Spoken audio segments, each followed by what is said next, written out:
Bismillah, assalamu alaikum, mes chers élèves, soyez les bienvenus dans notre chaîne électronique Oustad Plus, présentée par le professeur de physique-chimie, Monsieur Azdin El-Minawi.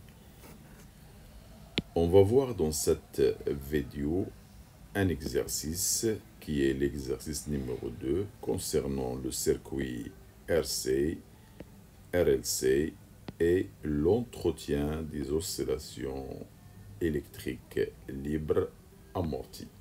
Bien.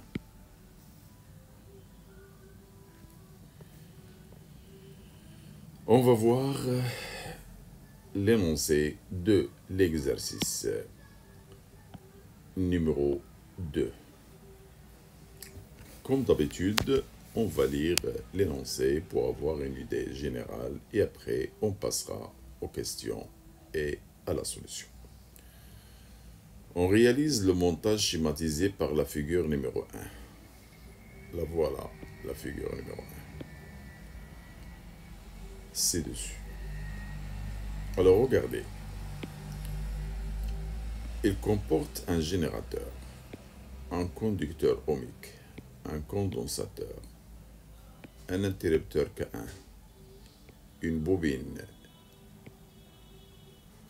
un interrupteur à deux positions, 1 et 2, un module électronique. Très bien. Alors dans la première partie, on va vous dire que le commutateur K2, celui-là, en position O, veut dire qu'il est ouvert. Alors on ferme l'interrupteur K1, celui-là. Avec un système d'acquisition, on obtient le graphique de la figure numéro 2, cette figure, concernant la variation de la tension UC en fonction de T. Bien. La question numéro 1 de la première partie. Quel est le phénomène physique mis en évidence? Déterminer graphiquement de 1 la constante du temps tau du dipôle RC, la force électromotrice E du générateur. Troisième question, sachant que la résistance R du conducteur ohmique est égale à 100 ohms, donc elle est donnée, déterminer la capacité C du condensateur. Et à la quatrième question, on vous demande de calculer l'énergie électrique stockée dans le condensateur, mais au régime périodique. Dans la deuxième partie, l'interrupteur K1 est maintenant ouvert. Ça veut dire après avoir chargé le condensateur, on va ouvrir l'interrupteur K1. Mais le commutateur K2 maintenant en position 1. Ça veut dire on va placer le commutateur dans cette position. Bien, comme vous voyez, on va avoir un circuit comportant une bobine, un conducteur ohmique et un condensateur, ce qu'on va appeler le circuit RLC. Bien, le graphique de la figure numéro 3, qui est celle-là, voilà, qui est celui-ci, de UC en fonction de temps, bien sûr. Il représente l'évolution de la tension aux bornes UC aux bornes du condensateur en fonction du temps. Bien. Interpréter l'enregistrement obtenu du point de vue énergétique. Donnez le nom du régime obtenu de la figure numéro 3. Quel est le composant responsable de l'amortissement des oscillations électriques libres? Regardez l'amplitude, elle diminue au cours du temps, donc il y a un amortissement.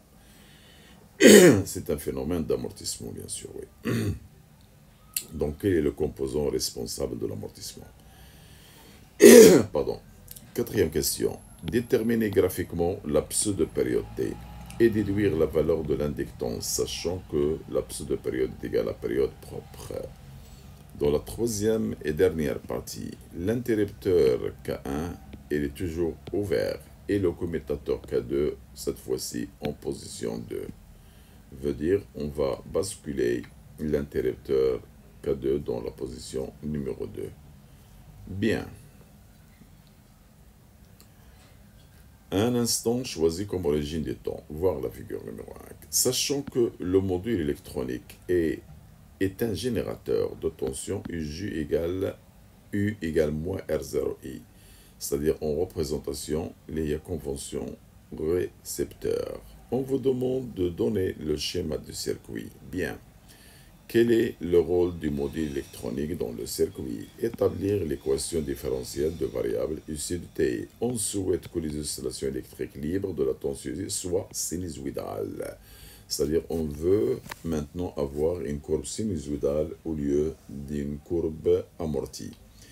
Quelle est la condition que doit vérifier la résistance ajustable ou bien la constante R0 du module électronique en justifiant la réponse? Et enfin, on vous demande de déterminer la valeur de R0 du module électronique. On passe maintenant à la solution de cet exercice numéro 2. On commence par vous donner les données. Voilà le schéma de la figure numéro 1 sur lequel on va se baser pour répondre aux questions de l'exercice. Alors, dans la partie numéro 1, on vous dit que K2 est en position 0. Voilà. Veut dire elle est ouverte. Et on ferme K1. Ça veut dire on va fermer l'interrupteur K1. Bien. Le phénomène mis en évidence, le phénomène physique. Alors regardez le schéma. Donc lorsqu'on ferme K1 et K2 ouvert, donc le montage il va comporter ce circuit-là. Voilà. Ce circuit, il comporte un générateur, un conducteur ohmique et un condensateur. Oh, que va-t-il se passer? Le générateur, il va charger le condensateur. Donc, c'est le phénomène de la charge du condensateur. Ou bien un dipôle RC, regardez, un dipôle RC branché avec un générateur. C'est ce qu'on appelle, c'est le cas d'un échelon montant de tension. Cas d'un échelon montant de tension pour un dipôle RC. Bien.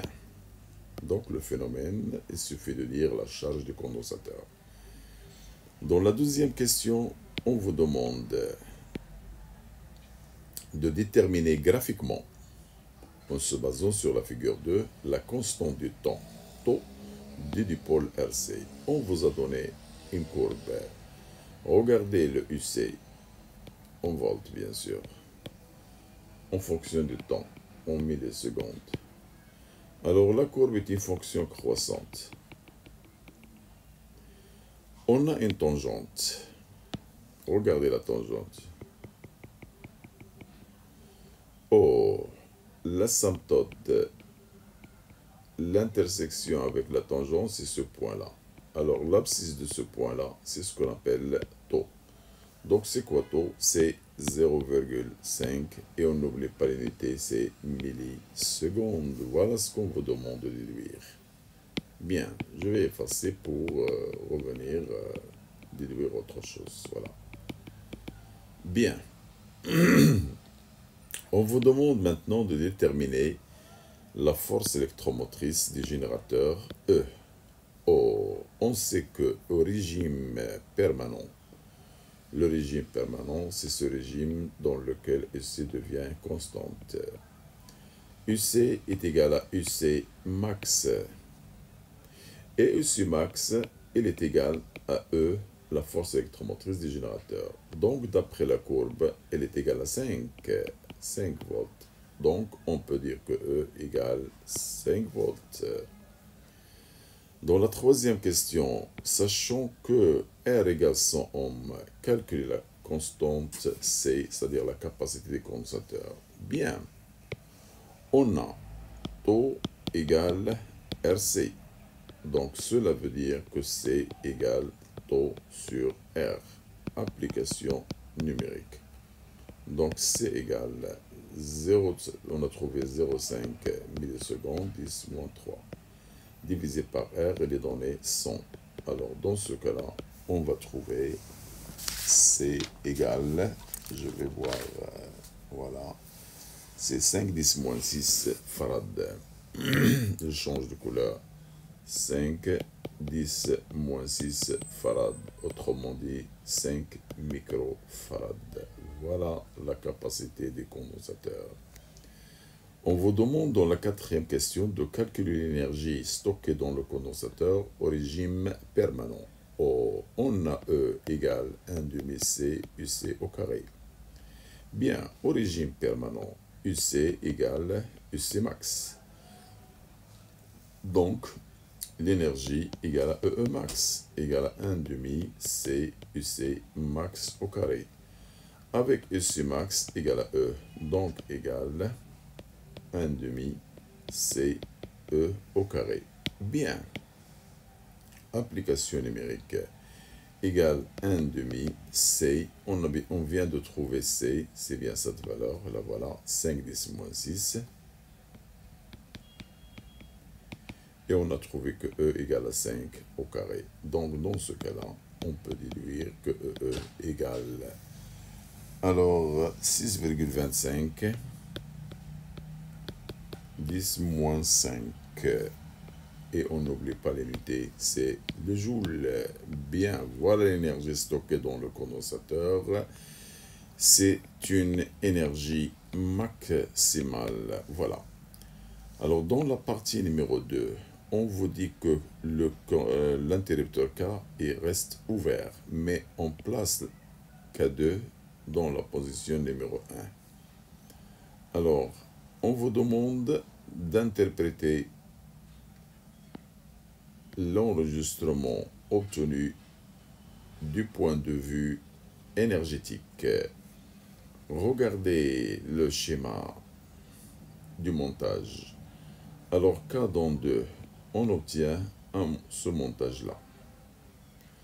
Alors, on vous a dit que K1 reste ouvert. Donc, ça veut dire que le circuit obtenu, c'est un circuit qui comporte une bobine, une résistance et un condensateur. C'est un circuit RLC. Alors, regardez le UC en fonction du temps. C'est une courbe, mais amortie. Voilà, des oscillations amorties. Bien. Alors, de point de vue énergétique, que va-t-il se passer? Il y a échange périodique d'énergie entre quoi et quoi? Entre le condensateur et la bobine. Mais puisqu'il y a amortissement, donc on peut dire avec dissipation d'énergie dans la résistance équivalente RE du circuit. Donc, l'interprétation, c'est qu'il y a échange d'énergie entre le condensateur et la bobine avec une perte d'énergie par effet Joule dans le conducteur ohmique RE qui est la résistance équivalente. Dans la deuxième question, on vous demande le nom du régime obtenu. Le régime là, c'est un régime pseudo-périodique. S'il n'y a pas d'amortissement, on dit périodique bien sûr, mais dans ce cas-là, c'est pseudo-périodique. Alors la troisième question, quel est le composant responsable de cet amortissement des oscillations? C'est le conducteur ohmique. Je peux dire autrement, le composant c'est la résistance RE équivalente du circuit RLC. Donc, on n'oublie pas que RE, c'est la somme des résistances qui se trouvent dans le circuit. Bien. La quatrième question, déterminer la pseudo-période. Bien, je reprends. Alors, entre un maximum et un maximum successif, le temps, c'est la pseudo-période. Ou bien entre deux minimums successifs, c'est la même chose, c'est la pseudo-période. Donc, on trouve entre le premier maximum 1,0, le deuxième, c'est 1,5. Donc, la durée, c'est 1,5. Et on n'oublie pas l'unité. 1,5 millisecondes. Voilà la pseudo-période. On vous demande de calculer L, sachant que la pseudo-période est égale à la période propre. Donc, je peux écrire T égale, avec la période propre du circuit LC, c'est 2pi. On doit retenir cette formule LC.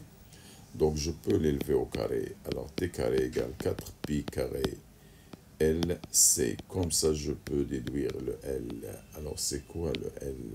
Alors, c'est T au carré sur 4pi au carré C. Application numérique.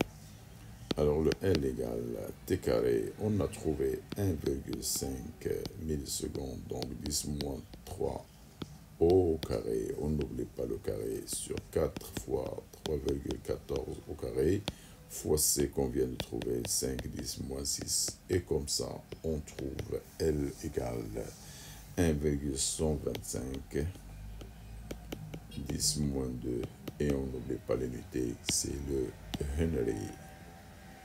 Voilà.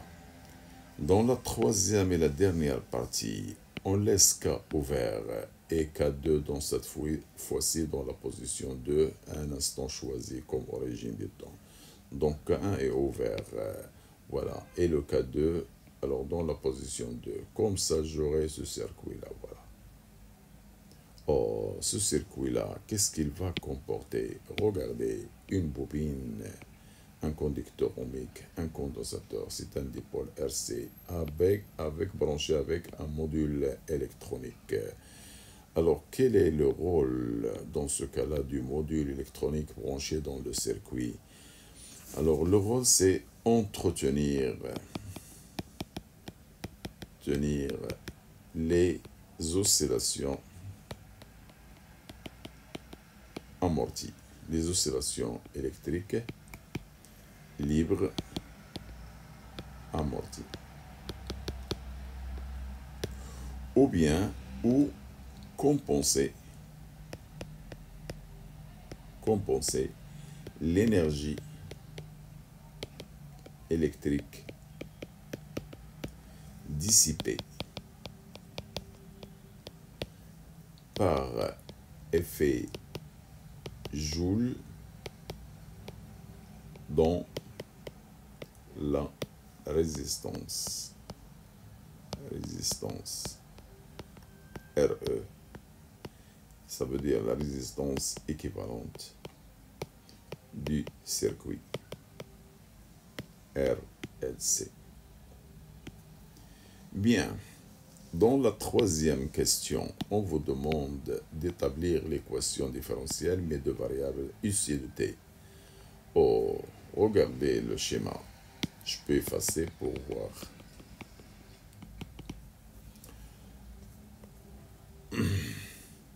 Alors, regardez le schéma, encore une fois.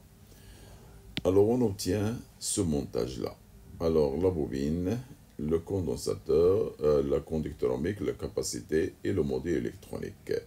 Mais regardez le courant. Alors, la convention I vers le bas, le UR vers le haut, de même I vers le bas, UC vers le haut, et de même U vers le haut, U vers le bas. Oh, c'est une convention récepteur. Bien, récepteur. Alors, dans ce cas-là, la loi d'additivité, comment ça, on va l'écrire?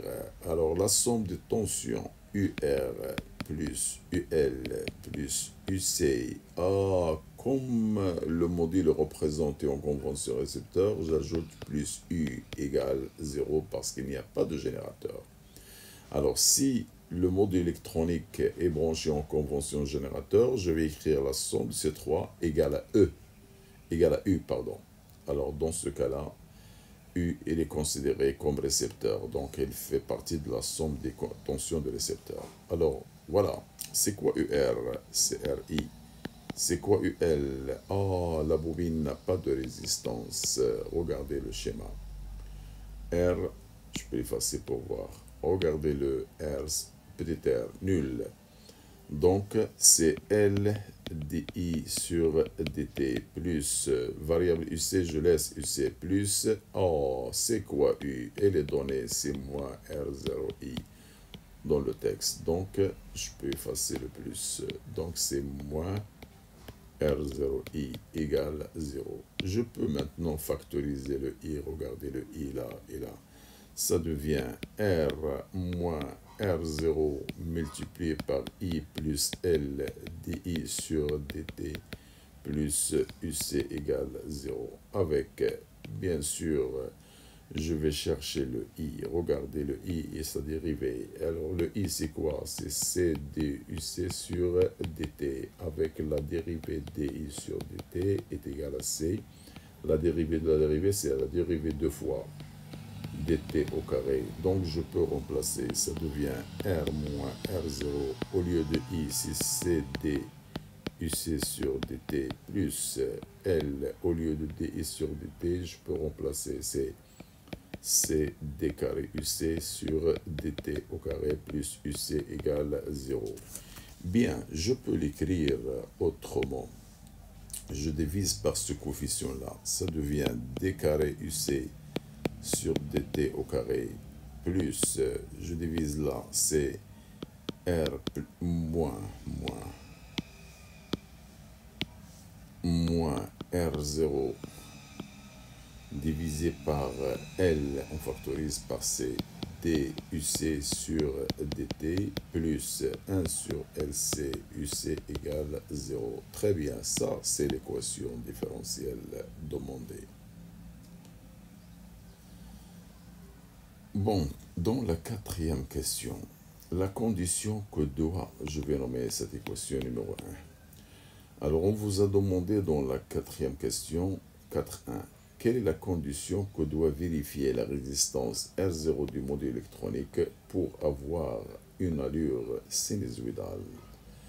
Alors, n'oubliez pas la remarque principale que j'ai signalée dans le résumé.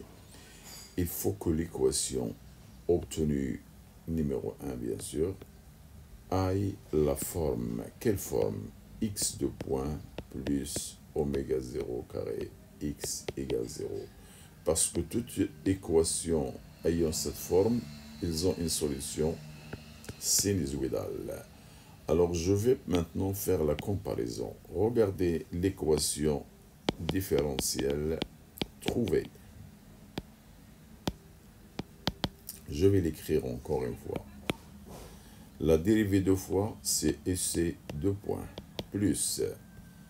Alors, regardez ce coefficient R moins R0 sur L, UC, dérivé une fois, plus 1 sur LC, UC égale 0. Je vais essayer maintenant de faire la comparaison.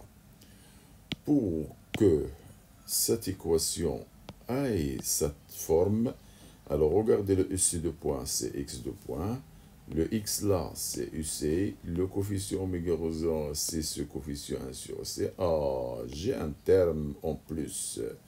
Pour que cette équation numéro 2 ait la forme de cette équation, il faut que ce coefficient-là soit nul. Autrement dit, la condition, il faut que R moins R0 sur L soit égal 0. Autrement dit, R moins R0 égale 0. Autrement dit, il faut que R soit égal à R0. Voilà la condition. Dans la deuxième question, déterminer la valeur de R0. Ah, on a trouvé R0 doit être égal à R. Et R, c'est déjà donné, c'est 100 ohms. Donc, il faut que R0 soit égal à 100 ohms pour compenser l'énergie dissipée. Et l'allure de UC doit avoir la forme sinusoïdale. Et c'est ce qu'on appelle l'entretien des oscillations amorti. Fin de l'exercice. Merci. N'oubliez pas, comme d'habitude, de nous encourager et de partager. Au revoir.